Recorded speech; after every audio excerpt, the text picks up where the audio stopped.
Ya, Assalamualaikum warahmatullahi wabarakatuh. Selamat malam semuanya. Di sini kami dari kelompok 3 yang beranggotakan saya sendiri, Supriyono, dengan NIM 19107031. Terus yang kedua ada M. Aldan Yuda Pratama dengan NIM 19101083. Terus yang ketiga ada Mas Geral Kencana dengan NIM 17101139.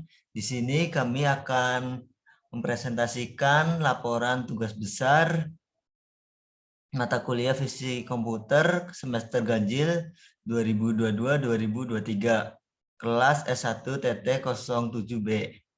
Nah, di sini dengan dosen pengampu Bapak Dani Kurnianto STMN. Mungkin langsung masuk ke judul artikel yang pertama. Di sini yang pertama ada penggunaan klasifikasi sayur segar dan sayur busuk menggunakan algoritma support vector machine.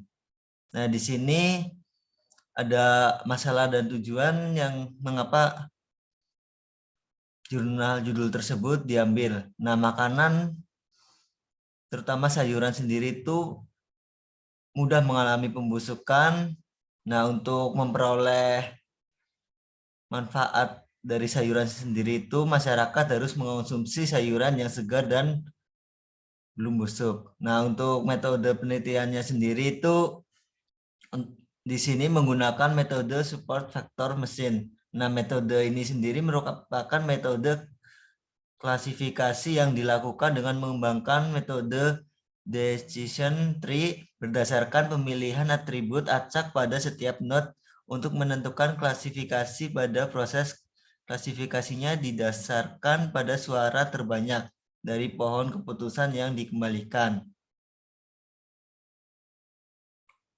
Nah, kita masuk ke bawah langsung. Nah, di support vector machine ini termasuk algoritma supervised ya untuk melakukan klasifikasi yang bekerja dengan cara mencari hyperplane dengan margin yang terbesar. Nah, jadi di sistem SVM ini harus dilatih terlebih dahulu mana yang termasuk kelas A dan mana yang termasuk kelas B.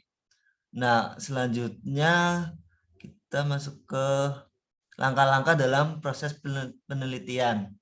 Nah, di sini ada identifikasi masalah, pengumpulan data, perancangan. Nah, di sini perancangan sendiri itu ada salah satunya dilakukannya pre-processing yang merupakan serangkaian proses untuk mempersiapkan citra sebelum proses segmentasi. Nah, proses ini juga meliputi proses cropping pada citra. Lanjut ke proses implementasi. Nah, implementasi sendiri ini berisi proses perancangan sistem antara lain riset citra, terus ada ekstrasis, fitur, tekstur, LPB, terus ekstraksi fitur karena HFVS, terus klasifikasi dengan SVM. Nah, kita lanjut ke hasil penelitian. Nah, di sini dari pengujian data di atas yang sebelumnya sudah diuji itu terdapat hasil pengujian dengan pengujian untuk klasifikasi sayur segar dan busuk menggunakan metode support vector machine. Nah, di sini dengan nilai N estimator sama dengan 500, 1000, 1500, 2000 dengan hasil pengujian precision, recall, dan akurasi. Terus untuk hasilnya sendiri ada dengan nilai precision itu ada 24,90% dan recall sendiri ada 91,03%, menghasilkan akurasi 61%. Dan yang terakhir ada nilai Y dengan 0,04 dengan precision 3,604% dan nilai recall 84,89% dengan menghasilkan akurasi 65%. Nah, kesimpulannya itu ada dua di sini dengan menggunakan fitur ekstraksi tekstur LPB dan fitur ekstraksi warna HVSV dapat diterapkan untuk klasifikasi sayur segar dan busuk. Nah, yang kedua berdasarkan hasil pengujian mendapatkan nilai akurasi tertinggi yaitu sebesar 65,02% pada nilai Y,04. Mungkin dari teman-teman ada yang mau ditanyakan? Baik, Mas. Saya ingin bertanya, Ya, silakan, Mas. mengapa proses ekstraksi fitur dengan pengambilan ciri dari citra sayur diambil fitur tekstur dan warna tekstur? Kenapa, Mas, itu?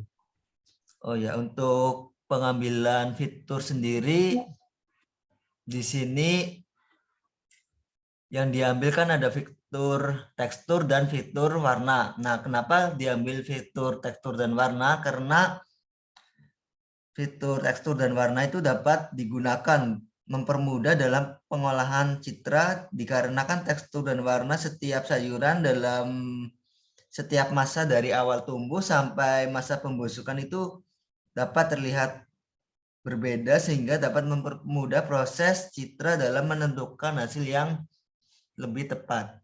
Itu, Mas. Baik, Mas. Terima kasih. Terima kasih kembali. Mungkin bisa dilanjutkan ke judul artikel yang kedua, silakan. Baik, selanjutnya saya akan membacakan review dari jurnal saya, yaitu klasifikasi citra jenis daun berkhasiat obat menggunakan algoritma jaringan saraf tiruan Extreme Learning Machine. Nah, selanjutnya ada masalah dan tujuan penelitian. Bawah lagi, Mas. Yang pertama ada masalah, sebagian masyarakat masih belum mengetahui jenis-jenis daun yang memiliki khasiat sebagai obat. Ini dikarenakan daun secara sekilas memiliki kesamaan, sehingga membuat orang mengalami kesulitan dalam mengenalinya. Nah, tujuan dari penelitian ini adalah untuk mengembangkan sistem klasifikasi citra daun berkhasiat obat dengan menerapkan model jaringan saraf tiruan Extreme Learning Machine atau ELM. Untuk mendukung algoritma ELM, digunakan ekstraksi ciri morfologi yang dapat memberikan informasi mengenai karakteristik bentuk dari objek yang ada. Nah, untuk metode penelitian sendiri, yang pertama menggunakan klasifikasi citra jenis daun berkhasiat obat dengan menerapkan algoritma Extreme Learning Machine atau ELM. Langkah awal yang dilakukan yaitu melakukan pengumpulan data citra jenis daun berkhasiat obat yang nantinya akan dikumpulkan atau yang bisa disebut dataset. Nah, setelah itu akan diproses melalui pengubahan citra RGB menjadi citra HSV yang berguna untuk memudahkan proses segmentasi. Nah, selanjutnya akan dilakukan segmentasi citra yang akan membedakan antara objek dan latar belakangnya. Setelah itu tahap selanjutnya mengekstraksi ciri morfologi. Kepala lagi, Mas. Nah, akan dilihat melalui parameter area, perimeter, and centricity, major axis, dan minor axis. Langkah terakhir yang dilakukan adalah evaluasi model. Nah, seperti itu. Untuk hasil penelitian ini melakukan distribusi data yang digunakan berdasarkan pembagian 70% sebagai data latih dan 30% sebagai data uji.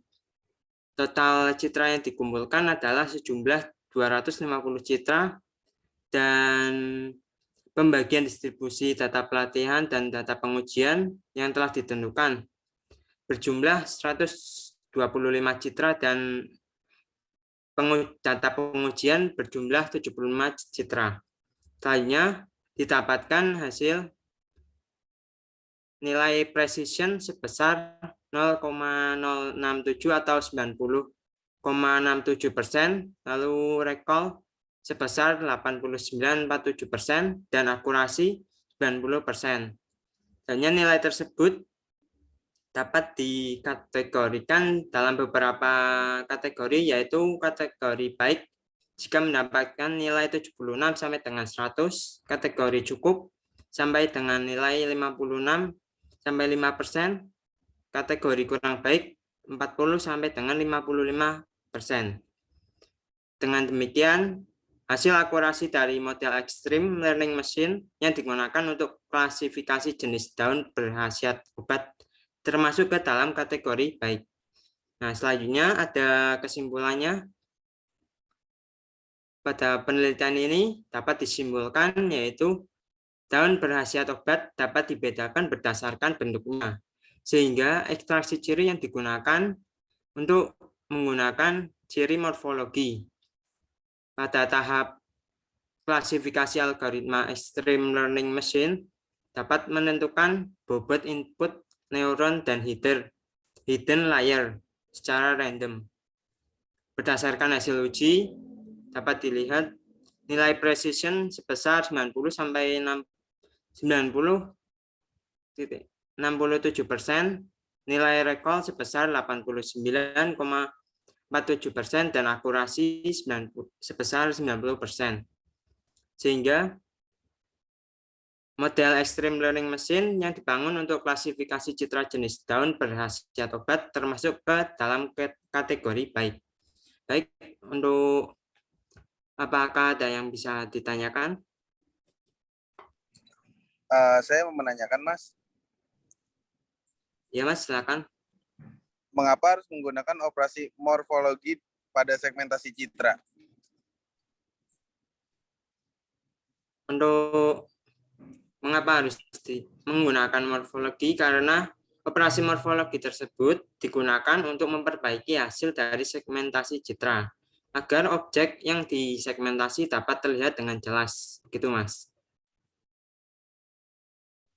Oke, baik-baik. Terima kasih, Mas. Iya, sama-sama, Mas. Mungkin selanjutnya bisa dilanjutkan. Oke, di sini saya ingin membacakan sebuah jurnal yang saya review, yaitu klarifikasi kematangan tanaman hidroponik pakcoy menggunakan metode SFVM. Dengan masalah dan tujuan penelitian itu masalah karena adanya tuntutan dan kehadiran dari pemilik kebun untuk dapat memiliki secara langsung tanaman pakcoy yang sedang dibudidayakan dan melalui proses menentukan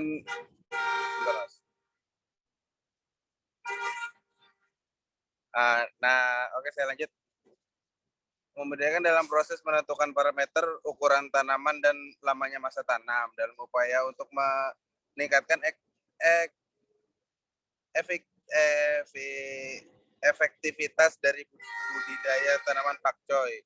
Nah, untuk tujuan tersebut, penelitian ini bertujuan untuk mengembangkan sebuah cara untuk menentukan masa panen dari tanaman pakcoy tersendiri menggunakan pengolah citra dan visi komputer. Beberapa studi menyatakan bahwa pengolah citra dan computer vision dapat digunakan untuk menentukan waktu panen dari tanaman. Bisa ke bawah lagi, Mas? Nah, untuk metode penelitiannya menggunakan support vector machine atau SVM dalam mengklarifikasi dataset tanaman pakcoy. Citra memasukkan untuk sistem yang dikembangkan adalah cerita tanaman pakcoy yang diambil secara langsung menggunakan kamera. Perbandingan dari tanaman pakcoy yang sudah siap panen dan belum siap panen adalah 1:1 dengan komposisi 100 citra tanaman pakcoy yang sudah matang dan 100 citra tanaman pakcoy yang belum matang. Proses penelitian diawali dari pengambilan dataset sebanyak 200 sampel tanaman pakcoy dan melewati pemrosesan dengan berbagai macam masing-masing 100 sampel. Untuk tanaman pakcoy yang sudah matang dan 100 sampel tanaman pakcoy yang belum matang. itu untuk hasil penelitiannya, hasil dari penelitian ini adalah program dapat membuat model yang dapat memprediksi dan mengklarifikasi tanaman hidroponik pakcoy dengan baik berdasarkan ukuran batang dan daun. Diawali dengan pemilihan parameter untuk menentukan model yang paling bagus pada proses penelitian peneliti yang menggunakan 3 variasi hypermeter, yaitu hypermeter C, hypermeter gamma, dan hypermeter Carnell. SVM nantinya akan memilih nilai hypermeter yang dapat membentuk model dengan performa terbaik terhadap proses training 200 dataset yang diberikan. Jika hasil prediksi model dalam melakukan klarifikasi terhadap 10 citra dataset tanaman pakcoy lalu memiliki sampel dataset yang sama dengan ditunjukkan nilai dari data prediksi dan data sesungguhnya tidak adanya error atau kesalahan yang diberikan. Hal ini berarti model yang menggunakan hypermeter yang terpilih menghasilkan tingkat akurasi sederhana yang bagus sebelum masuk ke proses evaluasi. Ke bawah lagi, Mas. Nah, itu untuk hasilnya di bawah lagi, ke bawah lagi. Nah, untuk kesimpulannya, penelitian ini menggunakan SVM sebagai algoritma supersif dan pada machine learning. Hal ini dikarenakan algoritma SVM dapat mengklarifikasi data linear dan non-linear sekaligus. Dataset yang digunakan penelitian ini merupakan dataset non-linear yang memiliki 3 dimensi warna, antara lain red, green, blue, atau bisa dibilang RGB. Sehingga SVM merupakan algoritma yang paling cocok digunakan dalam penelitian ini berdasarkan penelitian yang telah dilakukan. Hasil pengujian model machine learning menggunakan metode SVM memperoleh tingkat akurasi mencapai 100% pada proses training dan mengklarifikasi kematangan tanaman pakcoy. Pada proses evaluasi, model dapat melakukan klarifikasi terhadap citra acak di luar dataset dengan tingkat akurasi di bawah 100%. Dari hasil tersebut, maka dapat diperoleh bahwa machine learning dengan menggunakan metode SVM dapat diimplementasikan dengan baik untuk klarifikasi kesiapan panen pada tanaman pakcoy sebagai pendukung petani hidroponik. Ya, sekian yang bisa saya sampaikan. Apakah ada pertanyaan? Ya, izin bertanya, Mas. Ya, silakan. Ya, pada jurnal tersebut kan mengapa menggunakan metode SVM atau support vector machine? Nah, kenapa menggunakan metode tersebut? Dalam mengklarifikasi dataset tanaman pakcoy, Citra memasukkan untuk sistem yang dikembangkan adalah citra tanaman pakcoy yang diambil secara langsung menggunakan kamera. Nah, dari kamera itu karena sudah dilatih menggunakan 2000 dataset dari tanaman yang sudah matang dan belum matang, jadi sistem SVM ini akan mengklarifikasi mana yang akan dia eksekusi, apakah tanaman pakcoy yang dilihat oleh kamera ini sudah matang atau belum. Nah, dari metode SVM ini yang akan menentukan tanaman pakcoy tersebut sudah matang atau belum. Seperti itu, Mas. Ya, baik. Terima kasih, Mas. Ya, sama-sama, Mas. Ya, mungkin sekian presentasi dari kelompok kami, kelompok 3. Bila ada kesalahan, mohon maaf. Wabillahi taufiq wal hidayah. Wassalamualaikum warahmatullahi wabarakatuh. Waalaikumsalam Waalaikumsalam. warahmatullahi wabarakatuh.